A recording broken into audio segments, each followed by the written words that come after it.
Hey, what's up guys, it's Repeat back, and this it was originally going to be my Backlash thoughts video. I thought I'd already filmed it and posted it, but I've checked and obviously I haven't.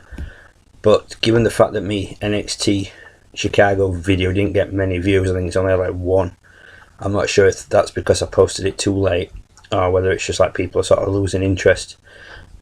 So what I've decided to do is I'm going to do like a Backlash thoughts video anyway, but I'm also going to tag a bit on the end about the new champion, which is something that if I'd have done originally, I may have done it a bit more different to how I'm going to do it now.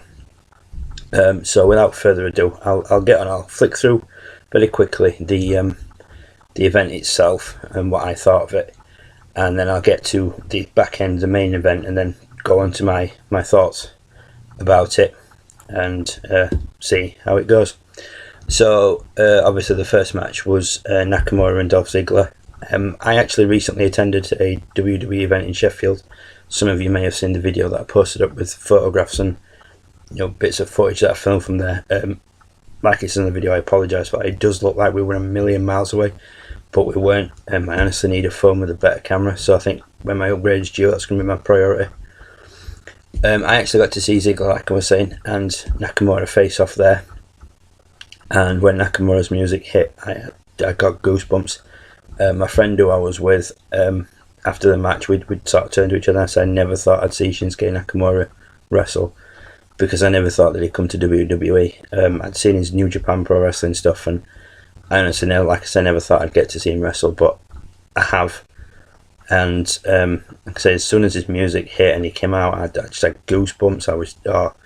It was an immense feeling. They had a really good match at Sheffield. It was the Backlash one started off very similar to how they wrestled in Sheffield, but then they took it up a notch, which obviously being a pay-per-view you would expect it to. And I believe that was Nakamura's first televised match. As such, I'm not 100% sure on that. I'm pretty sure it is, but if I'm wrong, no doubt somebody will tell me. I never doubted for a minute that Nakamura would win on his debut pay-per-view, but it was a great match. Ziggler, massive props to him. Both guys put on a hell of a show. Next up was Breezango and the Usos for the SmackDown Tag Titles. Again, two teams that were at the Sheffield event, and the tag titles was on the line, but it was like a three-way match. There was Breezango, the Usos, and the Colognes were involved in this. The segment where Tyler Breeze was rolling from one corner to the other and then back again, which really annoyed whichever Uso it was. He actually did that at Sheffield. I laughed my ass off then, and I laughed again at Backlash, because it's nice to see a bit of comedy in a match. So it wasn't Breezango and the Usos in the tag title match at Sheffield. It was American Alpha, the Usos, and the Colognes.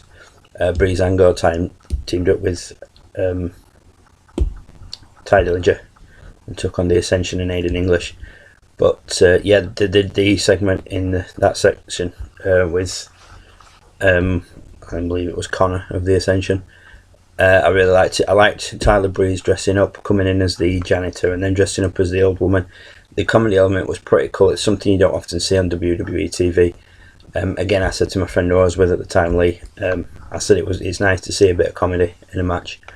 It must be nice for them to be able to do house shows like that where it's not televised and have a bit of a laugh and a giggle. But yeah, I enjoyed the match. Usos retained. I expected they would, but I'm hoping that that Breezango might keep it together and get another title shot.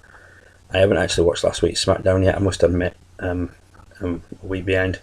So obviously if they've split, then I just made myself look a bit of a pillock. So next up on Backlash was Sami Zayn and Baron Corbin. There wasn't really much build up to this one. It just kind of came out of nowhere. I think Shane made it on the night. I think it said on the pre-show. I wasn't expecting much of this match, but I enjoyed it a lot more than I thought I would. I was expecting Corbin to get the win, but I was surprised and happy to see Sami Zayn get the win, so that was pretty cool. Next up was Carmella, Natalya and Tamina versus Becky, Naomi and Charlotte. This was another match that was shown in Sheffield, the exact same teams. It was a good house show match, but I don't think it should have been on the main pay-per-view. It could maybe have been a warm-up match, or in my opinion, the women's title should have been defended. That's just my opinion, but on a pay-per-view there should be titles up for grab. That's where Raw's going wrong, by the fact that they've got the champion sat at home and only defend the belt on like the big 4 shows or whatever it is. It wasn't a terrible match by any means. I was a bit disappointed with who won that. I was really hoping that the Welcoming Committee, which is a terrible name for a group, would get their comeuppance, but it wasn't to be. Next up was a match that I was really looking forward to, as you can tell by my t-shirt, and you might not be able to see them, but there's my AJ Styles side plates. I refuse to take them off. I've got the autumn ones from my previous belt, but I'm keeping my AJ ones on. I'm an optimist that at some point he's going to get the title back. But anyway, back to the match in hand. AJ Styles versus Kevin Owens for the US title. It was a really good match.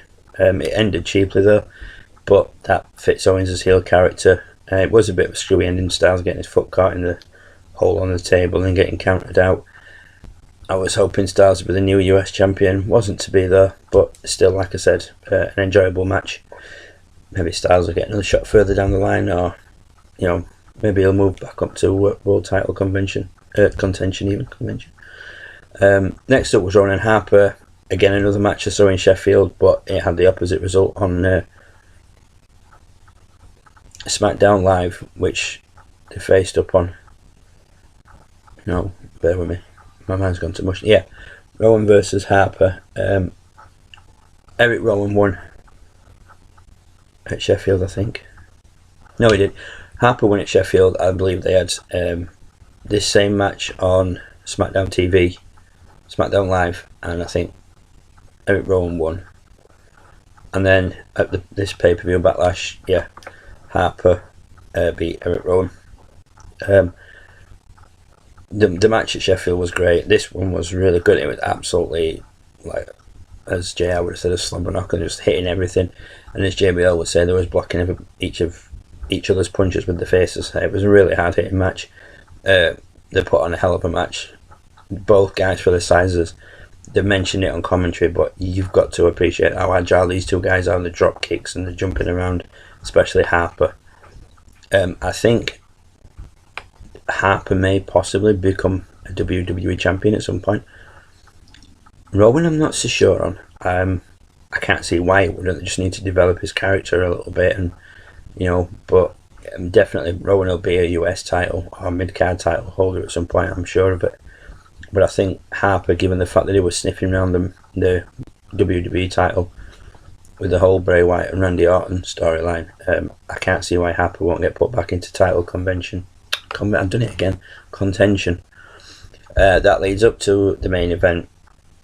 Jinder Mahal versus Randy Orton. Now, I knew the result of this match on Monday morning, which is the downside to social media. I went up to Facebook to check people's birthdays, wish them happy birthday.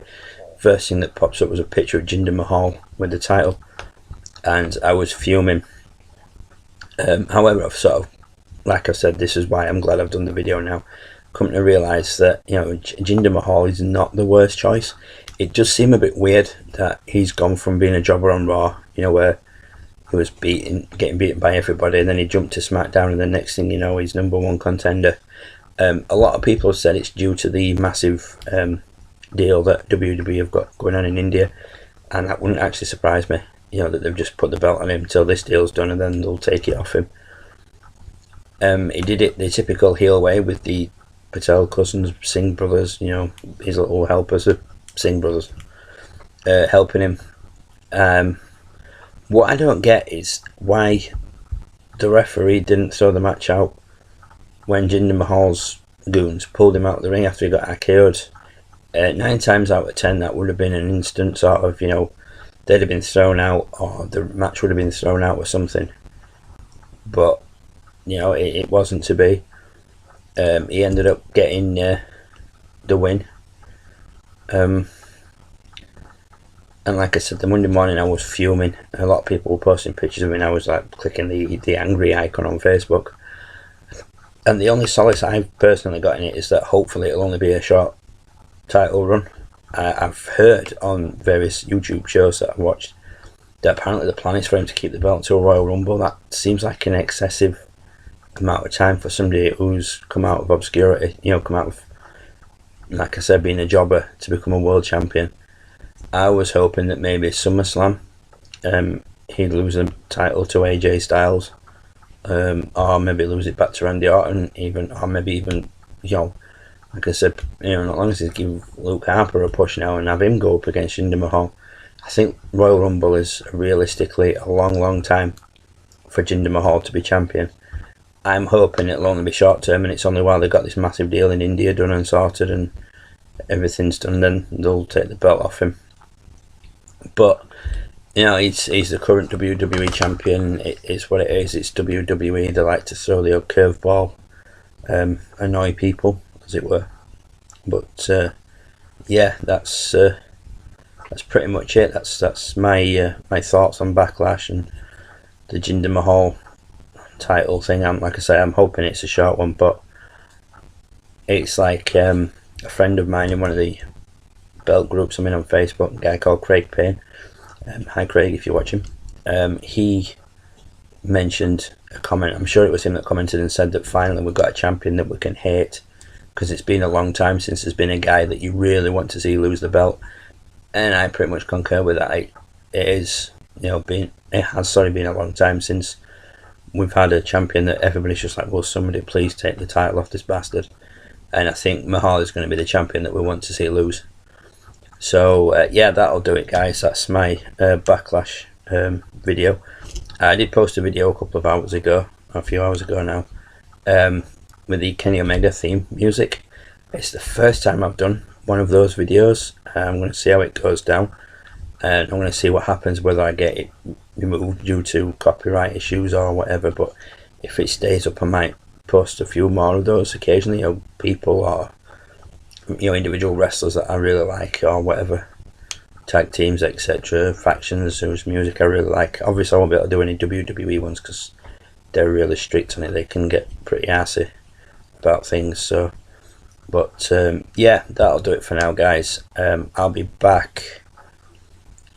My next video will probably, I've got some bits of merchandise waiting to arrive. It's only a couple of pieces. I've already got one new item that I want to show you guys, and some new DVDs. So as soon as all those last two items from the Euro shop have arrived, which should be some point this week, I'll do a video of those, and then my next video will probably be like similar to the Sheffield one, because I'm going to NXT in Leeds on the 7th of June.